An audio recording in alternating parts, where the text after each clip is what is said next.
Yo tout le monde, c'est Punisher, j'espère que vous allez bien et aujourd'hui on se retrouve pour une nouvelle vidéo sur la chaîne Punisher V2. Avant que la vidéo commence, comme d'habitude, n'hésitez pas pour me soutenir à vous abonner à la chaîne si ce n'est pas encore fait et mettre le petit pouce bleu, ça soutient, ça m'aide, merci énormément. Dans cette vidéo on va réagir à celle-ci, bien entendu je vous mets le lien dans la ligne de description. Aussi j'en profite, n'hésitez pas à venir me suivre sur mon compte Instagram, vous tapez le vrai Puni. Là-bas souvent je vous demande votre avis sur certaines vidéos qui risquent de sortir ou non. Et en plus de ça, si vous m'envoyez un message, vous avez d'énormes chances que je vous réponde étant donné que c'est le réseau où je suis le plus actif. Alors on se retrouve sur Instagram dès maintenant, le lien se trouve en description. Moi je vous embête pas plus et bon visionnage à tous.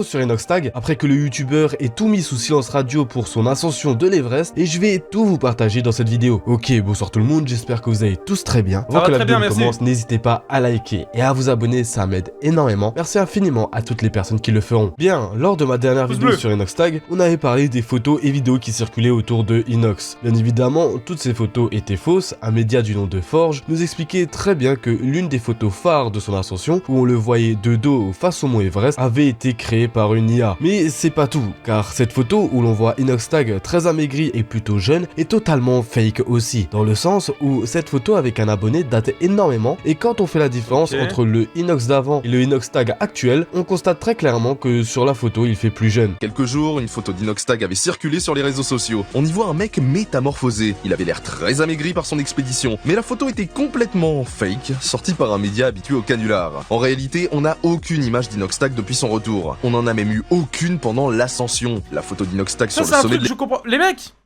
ça c'est un truc de fou. Inoxtag, il y a tout le monde qui parlait de lui, il a monté une montagne. Ça fait 6 mois, le frérot, il est redescendu de sa montagne. Personne ne sait où il est, personne n'a pris une photo de lui, personne ne l'a vu. Les gars, c'est une singerie.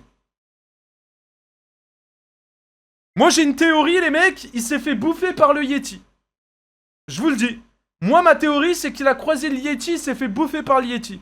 Y a pas d'autre... Je vois pas d'autres possibilités. l'Everest. Juste un cliché pour annoncer qu'il avait enfin terminé l'ascension avec succès. Mais ça aussi, c'était faux. Les ravages de l'intelligence artificielle. Parce qu'on ne sait toujours pas s'il a réussi l'ascension. Comme le disait Matisse, méfiez-vous de ce que vous voyez sur les réseaux sociaux. L'alpiniste était la seule source fiable sur ce qu'il s'est passé sur le mont Everest. Seulement voilà, quand on gravit le plus haut sommet du monde, il y a très rarement l'occasion d'être connecté à un réseau internet. Les gars, qu'on se dise la vérité, ça fait flipper en vrai. Hein. Mais récemment, du coup, je me baladais sur les réseaux sociaux, jusqu'à ce qu'une photo sorte. Je me suis donc intéressé à cette photo, et beaucoup de personnes ont crié au fake. Même moi, je pensais que c'était fake, et que la personne sur la photo n'était pas Inoxtag. Mais j'ai vite constaté autre chose, car ni une ni deux, je me suis un peu plus intéressé à cette photo. En faisant une recherche inversée, je suis tombé sur un Instagram, celui de Johnny Lester, comptant plus de 2000 abonnés, un compte plutôt basique d'un boxeur cubain, et sur son compte Instagram, Les mecs! Non, rien.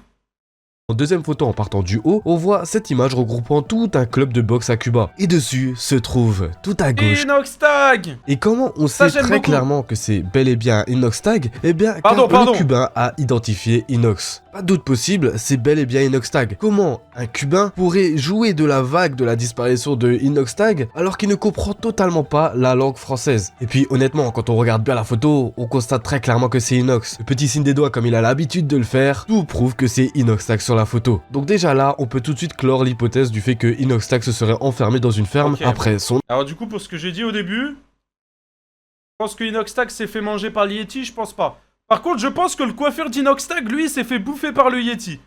Je pense que son coiffeur, il était dans l'ascension du mont Everest. Ça, par contre, ça, c'est une vraie théorie. Ça, c'est sûr même.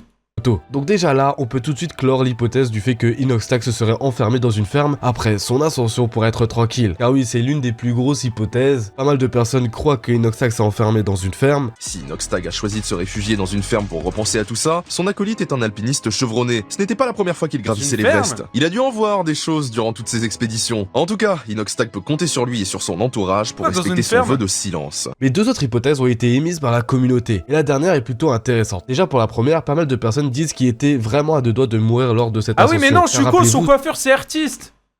Ah mais c'est artiste du coup le Yeti. Mais le mec il est tout grand et tout, c'est lui le Yeti. Il peut pas se manger lui-même. Ok. Moi je crois capter 2-3 trucs. La dernière fois on avait vu un fond vert machin nanana, ça se trouve l'ascension du mont Everest elle est fake. Ça se trouve que dans le documentaire on verra un Yeti et ça se trouve que en dessous du costume du Yeti c'est artiste. Et ouais les mecs. Sur les mêmes dates que Inoxtag, 6 alpinistes ont chuté, dont 2 maintenant qui ont été portés disparus. Il aurait donc réalisé que la vie ne tenait qu'à un fil, faisant donc le tour du monde. Car en effet, grâce au Mediaforge, on avait appris ceci. Une chose est sûre, il a vécu des choses qu'il n'a sûrement jamais vécues. Il a certainement vu des choses traumatisantes. L'Everest est connu pour être un véritable cimetière à haute altitude et à ciel ouvert. Depuis 1921, on compte environ plus de 300 morts sur la montagne la plus haute du monde. Et les cadavres n'ont jamais été ramenés. On dénombrerait plus de 200 corps le long des pentes de l'Everest, et certains étant à la vue même des grimpeurs. Le plus célèbre d'entre eux a été baptisé Green Boots. Il est devenu une référence pour les alpinistes qui le considèrent comme un repère dans l'ascension de l'Everest. Forcément, avec plus en plus d'alpinistes au fil des années, les accidents arrivent. Selon le ministère du tourisme népalais, ce ne sont pas moins de 600 alpinistes qui ont participé à la saison de la montée de l'Everest cette année. Et sur ces 600 alpinistes, il y aurait eu 8 décès. Un bilan moins meurtrier que l'année précédente où 18 alpinistes ont trouvé la mort. Cependant, si le bilan a été moindre, un grave accident a eu lieu le 21 mai dernier, soit quelques jours avant la fin de l'expédition d'Inoxtag. 6 grimpeurs ont chuté en raison de la cession d'un morceau de corniche. Sur ces 6 grimpeurs, 4 ont été sauvés grâce à la corde qui les retenait. Cependant, les 2 autres ont été portés disparus. Naturellement, What the fuck?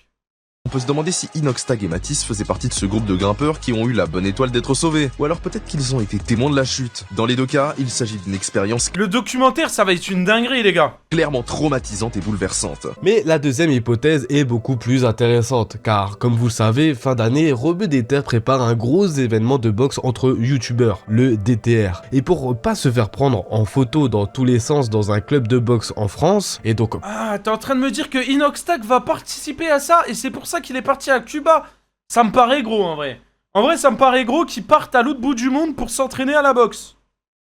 Pour participer au DTR, Inoxtag se serait entraîné dans un pays super loin de la France pour pas qu'on le reconnaisse, ça me paraît et donc gros. pour garder tout le Mais c'est mystère possible. autour de son train de vie actuel. De plus, récemment, on a pu voir une vidéo sur la chaîne de Michou où il nous parle de sa transformation physique. J'ai jamais été vraiment sportif, mais j'ai toujours eu des bonnes bases dans le sport. Mais je dois avouer que depuis 2 ans maintenant, le manque C'est quand l'événement de Rebeu des Terres, les gars? de sport commence à se ressentir sur mon corps. Et je voulais changer ça, me reprendre en main et enfin être fier de mon corps. Alors pour ça, j'ai eu une idée. Alliance France, qui sont partenaires des Jeux Olympiques et Paralympiques de Paris 2024, m'ont contacté pour me lancer un défi, me mettre dans la peau d'un athlète olympique pendant 1 mois. Et en ce moment, il y a un sport qui se démarque beaucoup. C'est la boxe anglaise. Du coup, j'ai trouvé un adversaire, un autre streamer. Et cet adversaire, c'est Tobias. J'ai pas compris pourquoi, parce que moi je sais pas me battre en fait.